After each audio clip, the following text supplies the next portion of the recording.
Hi, I'm Lori-Lyn. Welcome to my studio. You know, I've been recording these studio talks for years, and usually what I do is wait until there's something I want to talk about, like something inspires me, something's on my mind, and so I record a video about that. And I've decided to change things up a little bit and to start doing things differently.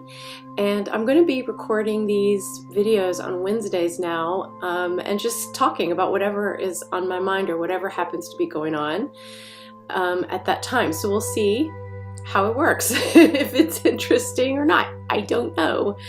But it's Wednesday. It's Holy Week. It's a very busy and full, I guess full would be the better word rather than busy, time in the church, the most sacred and holy time of the year on the Christian calendar. And I love Holy Week. I love this liturgy. I love this walk through the darkness, the walk through the shadow into the light. I'm pretty much recovered now from our week-long trip, our spring break trip to California, which I'm always kind of disabled by plane travel, and it takes me a while to come back after that. But I'm feeling better. I'm feeling back to myself now. I have started painting again. I have a commission on my easel right now, and well, it's not on the easel right now, but because I took it down so that the person I'm making it for can't see it if she watches this video, but that's what I'm working on right now, and I'm very happy to be back in that flow because I felt like I was pulled away from my creativity a little bit. It's just the natural rhythm of what happens is that I go through these periods of time where I feel like I can't create, and then I go back in, and usually then something has changed or deepened, and that's what's happening now. So I'm very grateful for that. I do still have things on my list that needed to be done before I went on my trip that are still not done, paintings that need to get into the mail, paintings that need to be shipped, and then of course the ongoing project of trying to Marie Kondo my house. Since Labor Day, I have lost 46 pounds. I am still not to my goal weight. I do have a goal. I have two goal weights actually, and I'm still not to the first one, but I'm getting closer. And what has happened is I've crossed into a territory where I can't wear most of the clothing that I have. So I've been going through my closet and just trying on everything and putting aside the things that I can no longer wear, which is a really weird process, or it's not weird, but it's interesting. It's illuminating because losing weight that was bothering me, weight that was unhealthy for me physically, spiritually, emotionally, that's something that I have wanted to do for a very long time. It's something that I have struggled with for a very long time in my life, and I feel like I found this answer to something that I have prayed and prayed about. This was my answer, and I'm now moving in the direction I wanted to move, and I'm feeling better in my body than I ever have, and I'm experiencing this thing that I had given up on, that I thought there's no way, and now here it is. And so all of that is really, really good. But it also creates the kind of tensions that happen when you go through a big transformation. So I'm having to put aside clothing that I really love, like things that I have emotional attachment to, but I genuinely, literally cannot wear those things anymore. And so they have to go. And I think there's a beautiful lesson there, like a really beautiful lesson about life, that we're almost always in the process, well, we are always in the process of changing. Everything's always moving and changing. Nothing stays the same. If it stays the same, it's not alive. And so we're always in the process of putting aside the old and what isn't working for us anymore, or what isn't ours anymore, and moving into what is ours and moving into the new. And then I think, in addition to that constant process, there are these moments of profound transformation when you really step out of old skins, when you really just say, like, I used to be X, Y, and Z, but now I'm A, B, C. And it's interesting. It's an interesting process. As I'm getting rid of clothing, I have to acquire new clothing because I can't be naked. And that's also challenging, but also illuminating, because I'm noticing that it's some of the things that I'm putting aside. So as I'm going through these things and trying them on, there are things I have to get rid of or release because I can't wear them. They're too big. But I'm also noticing at the same time that they're no longer my style. And I love fashion. I love clothing. I love makeup. I love all of that stuff because it feels and has always felt to me to be very much a part of creative expression. It's the way that I dress, the way that I present myself tells you something about me. It's communicating something about me. It's all a part of art making, in my opinion. So what I wear has always felt, on some level, important to me. Whimsical and fun and not serious, but also important. So it's interesting to notice these things, a dress or a top or a pair of shoes, and feel all of the love of it. Remember what it felt like to wear it and to love it, and to even compliments I may have received, or who gave it to me, or on what occasion did I buy it. Feel all of that, and yet at the same time look at it and realize even if this fit me, it doesn't fit me anymore. It's not an expression of me anymore, that I have changed and evolved. And there's something very bittersweet about that. And I think it's just symbolic of something that happens in our lives on a larger level all the time. Where am I now with that is I think I'm feeling my way into the next phase, or really rediscovering myself in a way. The extra weight that I've been carrying on my body for years and years muted me. It pulled me back, and it, most importantly, disconnected me from myself. It was like my body was over here and I was over here. My spirit was over here. My soul was over here. And now as I'm coming back together, and I feel like these pieces of me are integrating, I am becoming more myself. It really does feel like shifting into a new identity, letting go of old identities, which were true identities, but are no longer true, and stepping into this new identity of me. And I'm still feeling out what that is. I'm still really playing and experimenting with, what do I like now? What do I like to wear now? What can I wear now that I couldn't wear before, or I didn't feel that I wanted to wear before? How do I want to express myself physically in the world?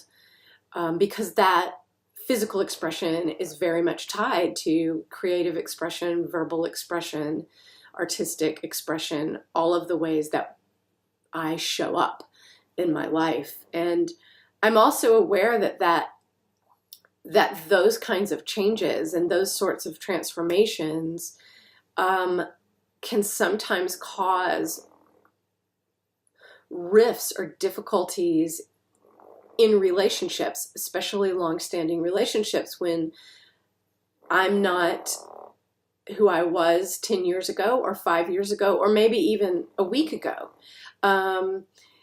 One of the ways that I discover things about myself is that I will make statements and I will say, I'm going to do X, Y, Z. And then a week later, I realize, okay, that was my last stand on that, because actually I'm not going to do that.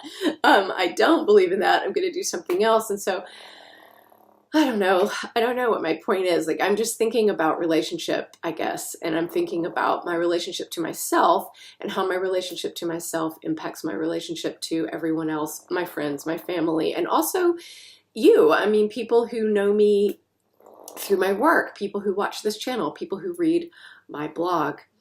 The way that I get ideas for what I'm going to write about is that they come to me when I'm in meditation. And usually when I'm in the bathtub, because I meditate in a salt bath at least once a week. I meditate other times and other places as well, but when I'm in the water, I don't know, the water really facilitates that for me. And I'll just these things will just get downloaded into my brain. Like I'll just start hearing a voice telling me, inside my head, not a voice like this.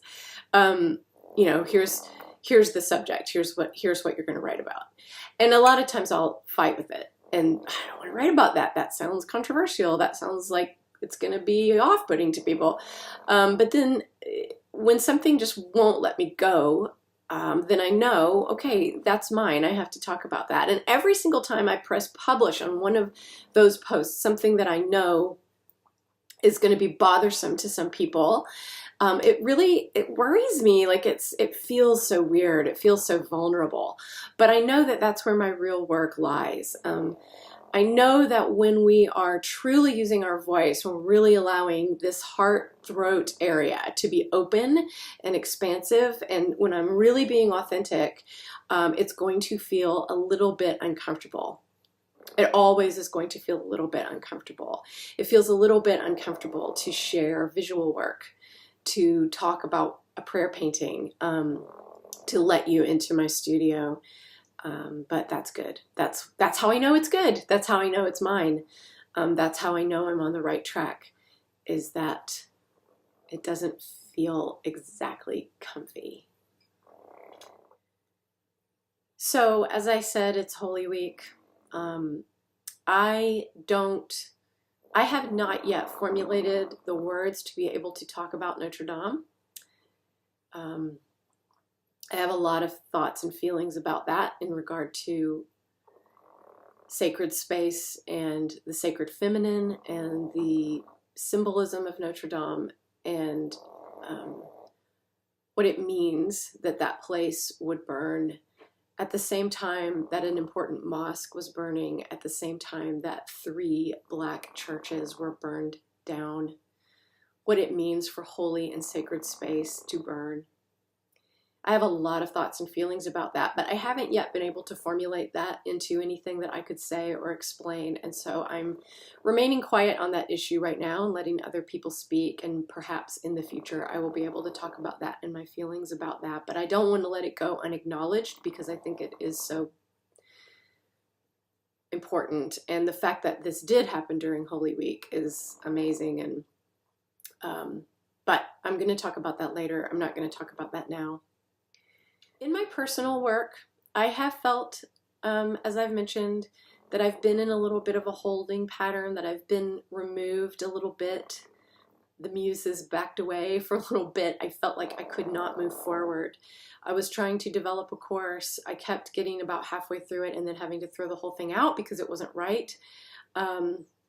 I did create a new free opt-in for my subscription list, and you can find that on my website, and it's called Ways to Pray with the Sacred Feminine. And Mornings with Mary, which is a very old little devotional that I created, is also still free on my website. So that felt good that I created that, and it has made me think about some other small ebooks that I would like to write and publish. The course thing is still out there, but still waiting for the right combination of elements to come in for that. I am preparing a couple of women's retreats that are going to happen this spring and summer that I'm very excited about. And in one of those, I am going to be leading people through the prayer painting process, which I love to do that. So I'm really excited there. But overall, I feel like there's something that wants to come through. There's something that I'm going to be doing, and I can't quite put my hands on it yet. I can't quite bring it into the physical yet, but I can feel it shimmering right on the edges, and I want to bring it through, but I'm trusting in this timing. It's kind of hard to trust in timing sometimes, especially because we live in a capitalist society, at least for now, and I need money to live. And so I'm very grateful that I can do my creative work to earn money, but I need to be able to do the work to earn the money. And I also I'm thinking about ways to expand, I hate to use this phrase, but to expand my reach and to grow my following online so that there are more people who know about what I do. And that's just like a really practical thing, that if I'm going to do what I do, then I need people to know about what I do so that I can find the people who want to interact with what I do. And so that's all what's on my plate right now. And it all feels very tied to this closet clean out and subsequent house clean out, which is something I've been talking about and kind of half-assed doing for years and years and years, you know, taking out bags of paper and taking things. I really, like, I want to do it on a intense level. Like, I am ready to just clean this house out. There is just so much in here that we just don't use and we don't need it anymore and it needs to go. I have rooms I want to rearrange. I mean, ultimately I want to repaint the whole thing. That's way in the future. But I'm really, really ready for letting go so that new can come in, because the new is here. I feel it. And I feel myself stepping into those new identities, and I need the space. I need this sacred space to be clean and clear and humming.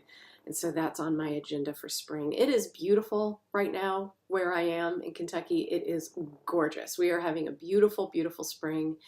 And interestingly, I have always had very disabling seasonal allergies, like to the point where it was difficult for me to leave my house in the spring. Sometimes I couldn't even open my eyes. I have a little bit of, a little bit of sneezing, a little bit of watery eyes right now, but nothing like what I normally have. And I have to think it's because I'm not eating sugar and flour. And so I think that is contributing to my overall health and wellness in a lot of different ways. And I'm grateful for that as well. So Easter is normally a time when I would be eating Cadbury eggs and coconut cake and all kinds of things. And this year for Easter, I'm going to make a really big, beautiful fruit salad to take to our family dinner, and probably some deviled eggs.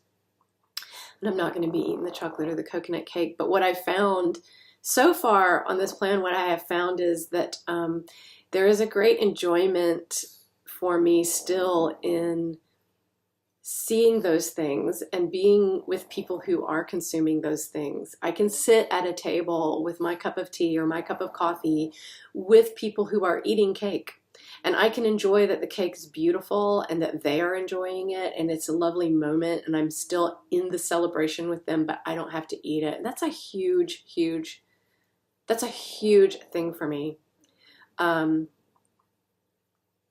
I guess I'm just telling you things I'm grateful for right now.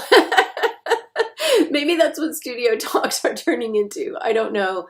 But I don't know. This is just where I am right now. This is where I am in the studio. This is where I am in my life.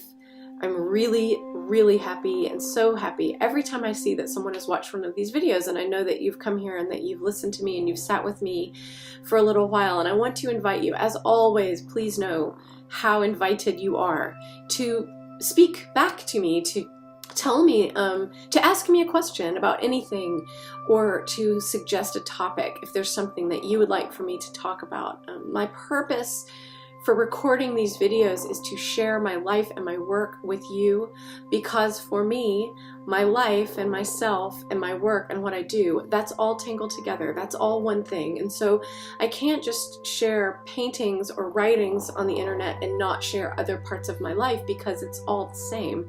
And I want to share that, and I want to meet with you here, and I want to know about you, and I want to know how my work can serve you.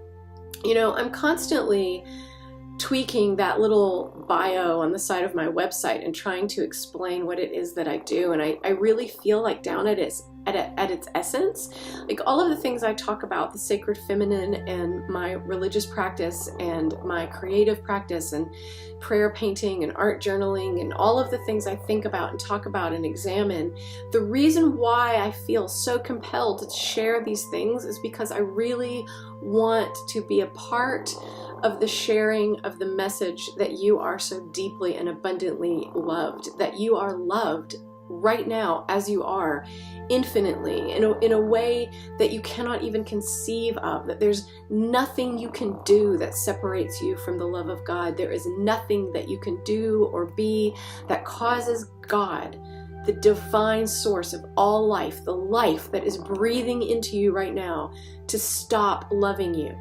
It can't happen. It doesn't happen. You are an extension. You are a physical extension of divine love. You are always being loved. You are always held in love. God is always moving toward you. So any separation that you feel, any time that you feel distanced from God, all that requires is for you to turn back toward the divine, because God never leaves you. I don't know why that's my message, but I know that is my message. I know that is what I need to say to you every day, every day. That's what I need to say to myself every day, is that reminder that we are loved, we are loved, we are loved. And it is a perfect love, and it is a beautiful love, and it is a love so vast. We cannot imagine it. We cannot contain it. We cannot describe it with language. We cannot put a face on it. We cannot. God is not a man in the sky named God. God is something so huge, so vast, so mysterious. We cannot conceive of it. But we can feel it and love it and allow ourselves to open to it.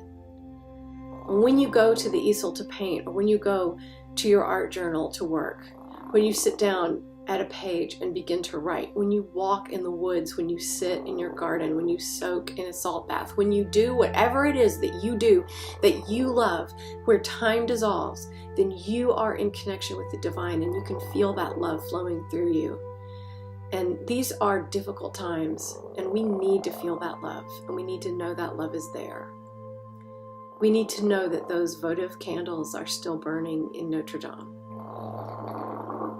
It's Holy Week, and we are walking through the shadow together. We are walking through the darkness together, and we are experiencing a love that heals and sustains us, and that creates in us an evolution, that creates in us the constant and ever-present journey of death and rebirth and death and rebirth. It's what we are. And in truth, there is no death. I love you, and I thank you for being here. Let me know what you want me to talk about next Wednesday.